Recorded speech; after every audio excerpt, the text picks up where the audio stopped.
ঘরে তো কতক্ষণ বসেছিলাম, এখন তো একটু বাগানে ঘুরতে এলাম। যাই একটু ওইখানে কি দেখে আসি ওইখানে কি আছে। ফল ফুল পেলে তো আবার খেয়ে নেবো আমি চুপি চুপি, কেউ জানাবো না। এখানে তো কিচ্ছুই নেই, এগুলো মরে পড়ে রয়েছে, ছুঁয়ের পাতা কতগুলা, এগুলো ফুল, কি এগুলা, আরে বাবারে কি সুন্দর ফল। বাবাকে নিয়ে দেখাই। বাবা বাবা, দেখো কত সুন্দর বাড়ির পাশে বাগানের ভিতর ফল ধরে রয়েছে, আমি কি তো খেয়ে ফল? নিয়েছি। কি ফল এটা?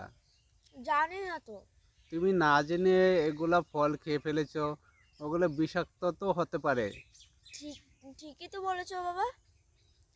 গাইস, আমি আর কোনোদিনও খাবো না, আর আপনারাও কোনোদিন না জেনে এরকম ফল খাবে না, এগুলো বিষাক্ত হলে কিন্তু আপনাদের জানও যেতে পারে। আল্লাহ হাফেজ।